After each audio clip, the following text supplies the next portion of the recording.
OS Trek, Episode 5, Saxon, Part 1.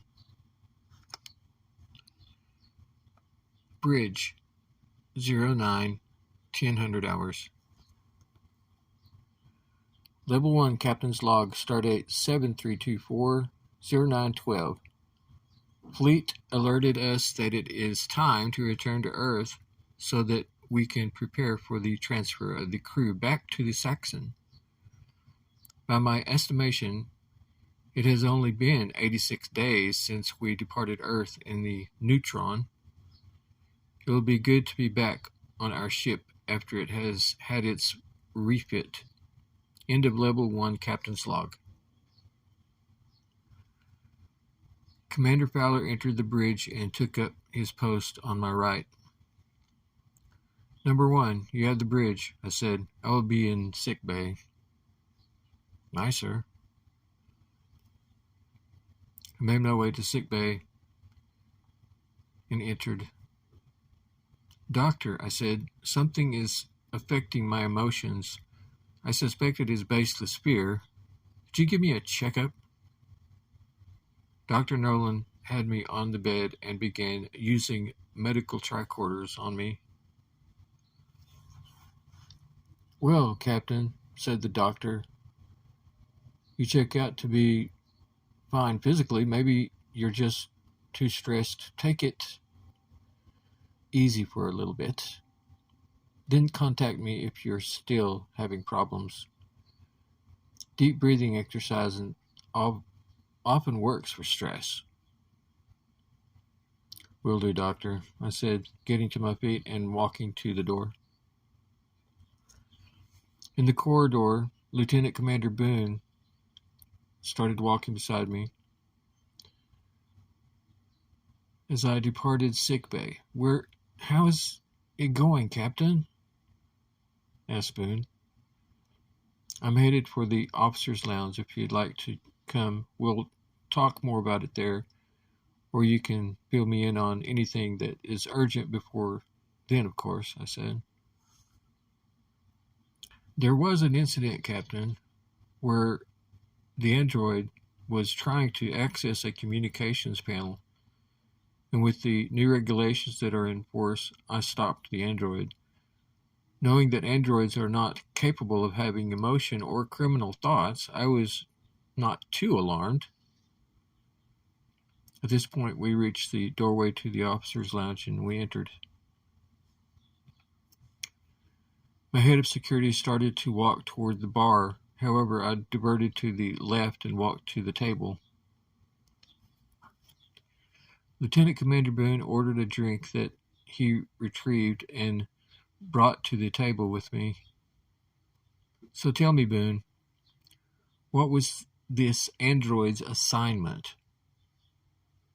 Well, its name, by the way, is Tai Ka, me, 1, something like that, and is assigned to engineering, helping the head of engineering.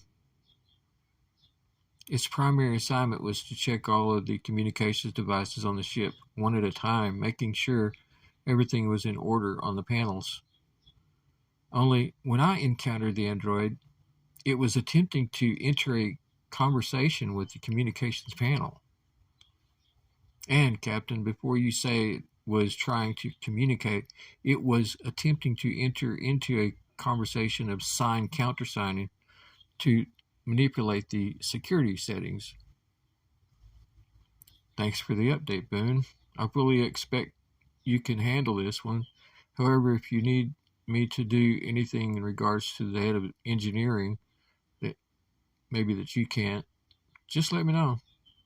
Aye, sir.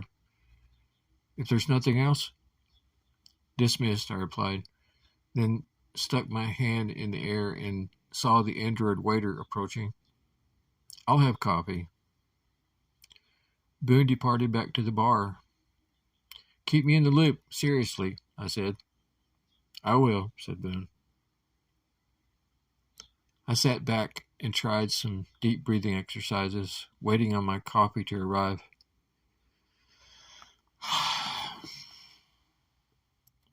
I was just getting into it when the waiter set the cup on the table. Thank you. I closed my eyes again and used my sense of hearing to try to scope out the room. I had seen the room as I entered. However, I liked to do this exercise. It seemed to calm me down. With my sense of hearing, I detected at least one other person entering the lounge. They were growing nearer. I heard a woman clear her throat next to me. Opening my eyes, I saw that it was Tabitha Green. "Have a seat, Tabitha," I said. "So what's up?" "Captain, are we crew members each going to have an android assigned to us as a helper?" "Well, Tabitha, do you need a helper?" "Sir, at times I do need a helper, but I would rather have a human helping me than an android, unless it is a dangerous task." "Well, Tabitha, let that be your guide. I do not anticipate having an assigned android to everyone, and I expect to allow each individual to make their own choice on that."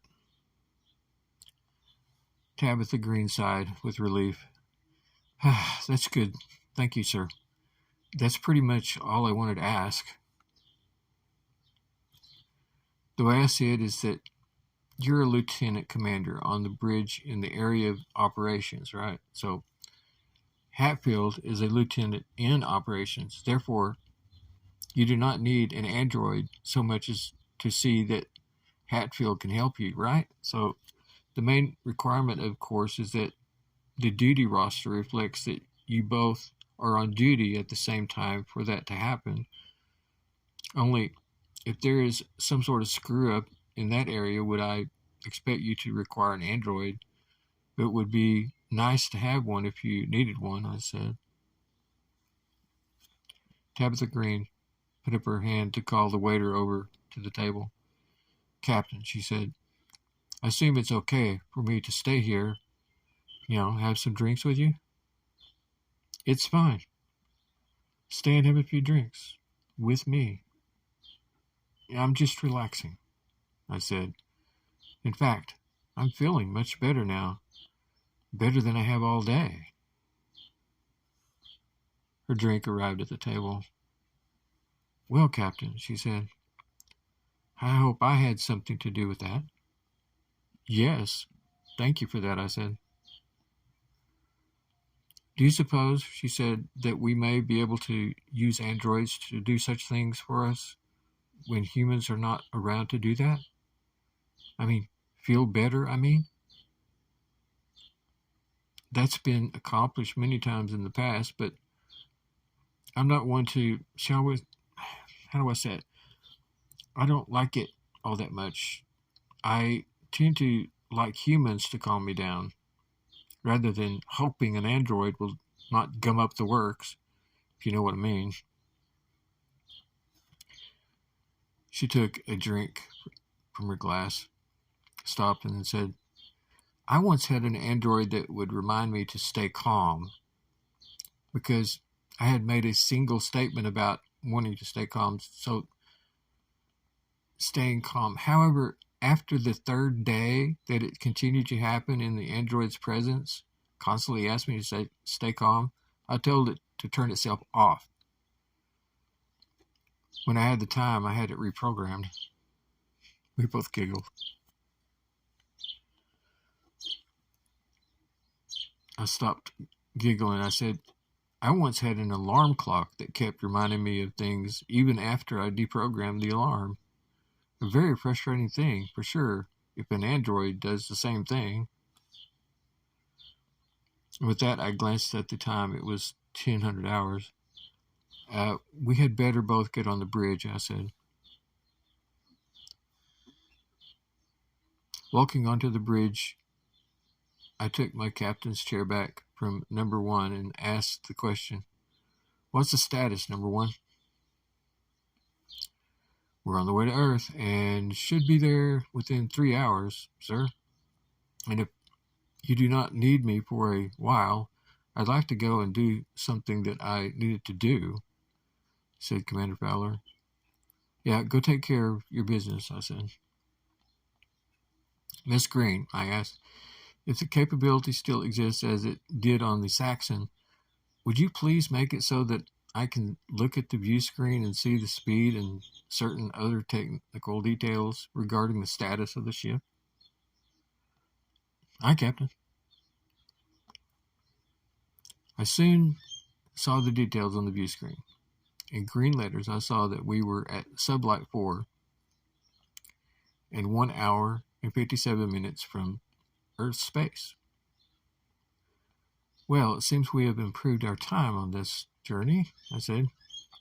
I did some quick math in my head and realized we would be arriving at Earth at about noon. Con, reduce the speed to warp 3, and if anyone asks, I want to arrive at Earth at approximately 1300 hours. Some of us may want to have a meal or something before we get there. So we want to get there before. Make it so. Con, aye, said Ensign Byram. Looking at the view screen, I saw that as we came down to the lower speed, the time of arrival reduced all the way down to 1435 hours. Con, I said, go ahead and make the target time of arrival 1430 hours or thereabouts. Con, aye. Lieutenant Commander Green, you have the bridge, I said, and walked to the door of my office and entered.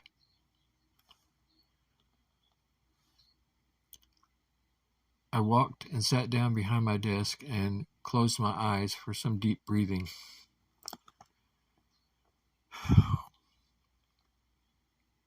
Then I had a sudden realization that I'd forgotten to do most of the work in my personal areas and elsewhere, things that would need to be done before the move to the Saxon. And then there was a sound, and my eyes popped open. There before me was a green-skinned Vulcan with pointy ears. Is this a joke?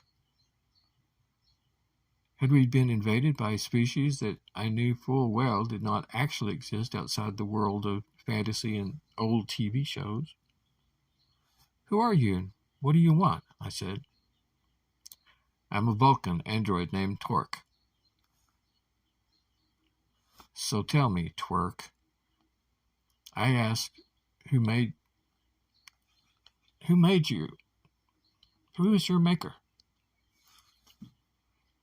The name is Torque, not Twerk, said the android. My maker is Commander Fowler. That would mean that I am Torque, son of Fowler. Yeah, well, really funny for Fowler to do such a thing. I said, I'll just call you Twerk. I have no emotions. However, I have it on good authority that Commander Fowler is laughing somewhere on the ship. Ask me why. I assume from this that you're in close contact with the commander? Indeed I am, sir. So why did you sneak into my office? It was quite easy, sir. First, I've been given a program that allows me to sneak. I've been educated by Lieutenant Commander Boone for some time now. Commander Fowler mentioned that since we are nearing our final journey on the Neutron, that the truth should be leaked out to you in this way. I used my communicator. Commander Fowler, in my office as soon as you can get here. I hope that the sound of my voice indicated that I was not happy, nor was I laughing. It was 10:15 hours, and Commander Fowler entered my office. Captain, said Fowler, how do you like my android? Meaning the Vulcan here. Really had me going there, Commander. Good thing you delayed your arrival a little bit. I'm calmed down some. Well, however, neat idea. Don't do it a lot, but you can keep Twerk. It needs to ask permission to enter. The name, Captain, said the commander, is Torque, not Twerk. Oh, Twerk, not Twerk. Well, I'm the captain today, and I say his name is Twerk. Live with it. Is this android going to be a problem, sir? Asked Commander Fowler. You're asking me that? See that it plays by the rules. Look, if he's going to be a problem, I'll just forget this whole thing. I just thought it would be funny. Like I said, the whole thing is growing on me. Twerk's for me. Ha ha ha. Come on, Twerk, said the commander, showing him to the door. It's time for you to leave and do some work. Just don't twerk. If your android twerks, then I'll laugh, I said. Okay then, said Commander Fowler. Twerk. Why don't you show us examples of what it means to twerk? We both waited, watching. However, the android simply did nothing. What is twerk? Asked the android. Don't tell him, Commander, I said. Both of you, out of my office. I have a lot to do before we get to Earth. I said this, pushing them out of my office as I stepped back onto the bridge. Green, slow,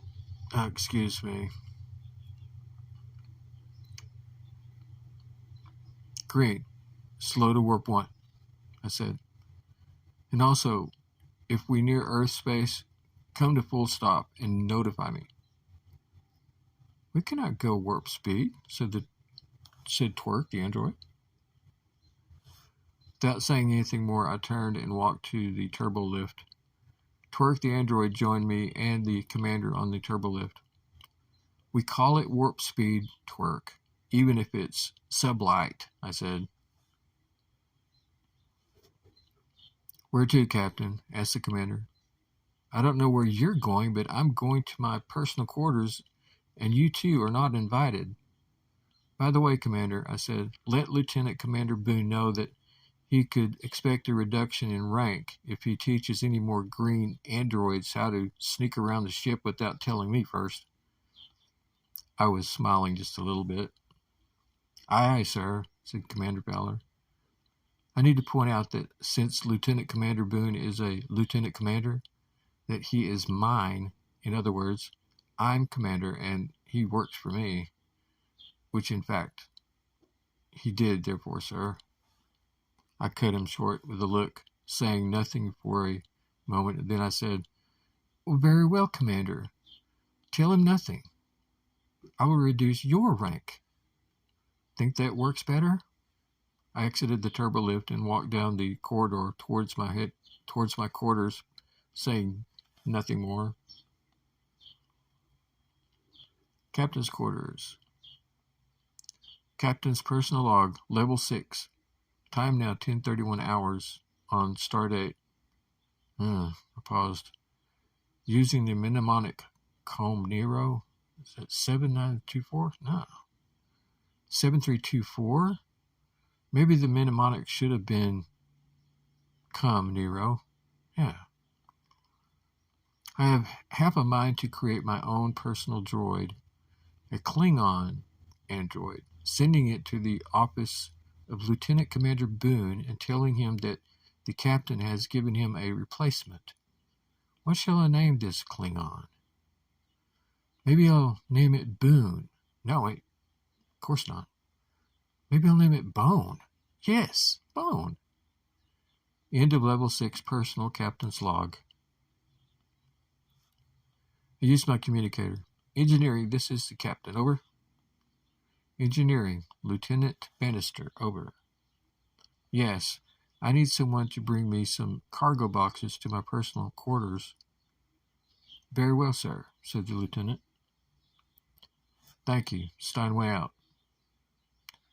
I gathered my personal effects together. That included a small stack of print and ink books, also a few clothing articles. With the replication system, I could create most of the things, but they needed to leave this ship all the same. The cargo boxes arrived eventually, and I did my best to keep the packing to a minimum size. By the time it was 11:15 hours, I was ready to go. Using the shipwide communication system, I said, now hear this, now hear this. This is Captain Steinway speaking.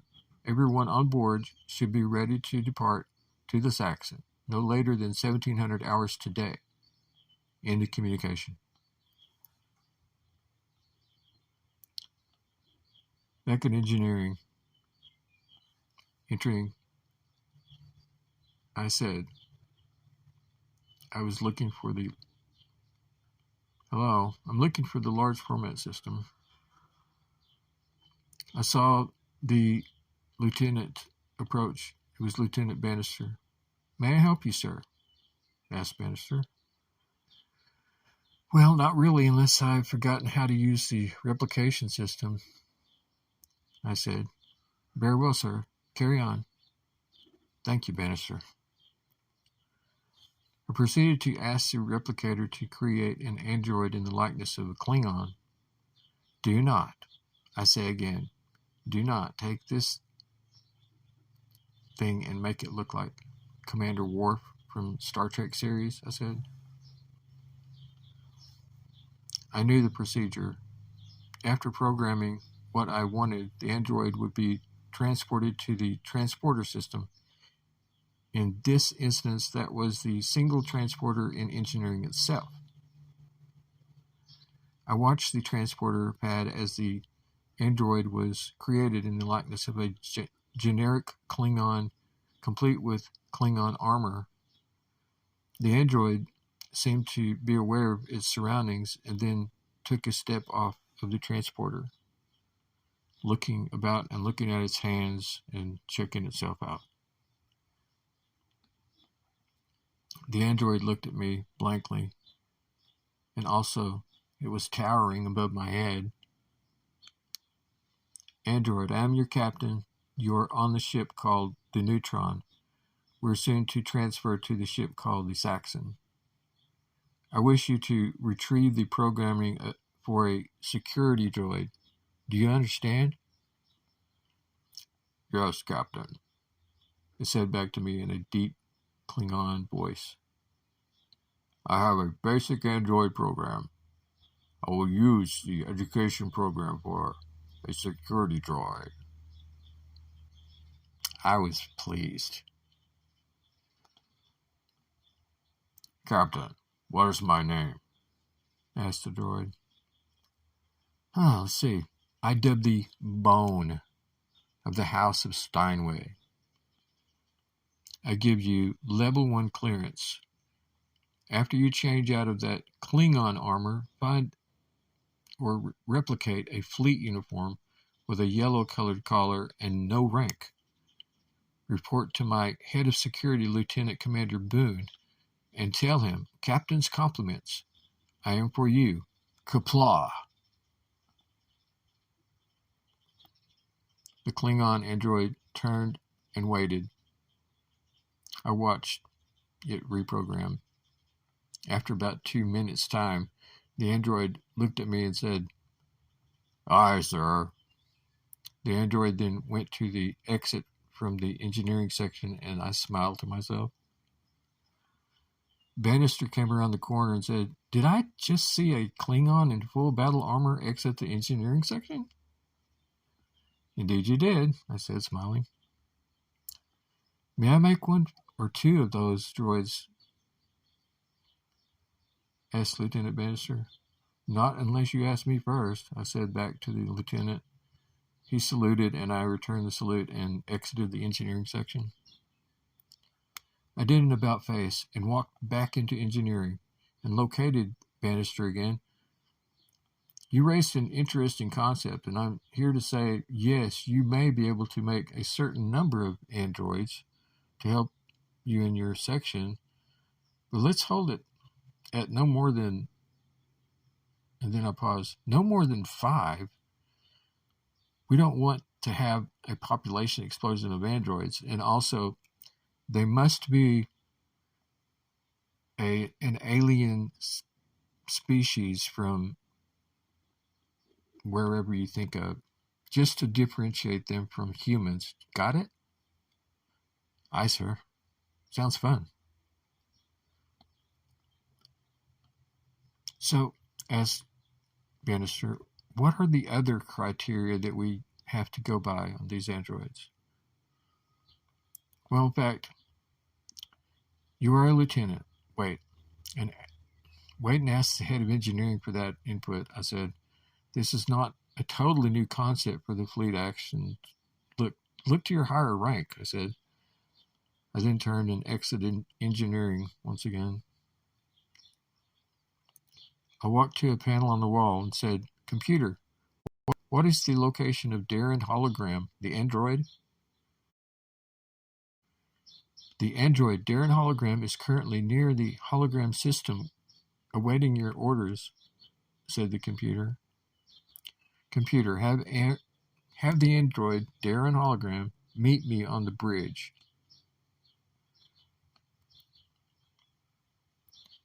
On the bridge. It was now 11:40 hours. I entered the bridge and saw the android. Android Darren Hologram, I need you to follow me to the officer's lounge, I said. Aye, sir, said the android. The next chance you get, I said to the droid, I need you to go to a replication system and have yourself converted to look like an Andorian. Do you understand?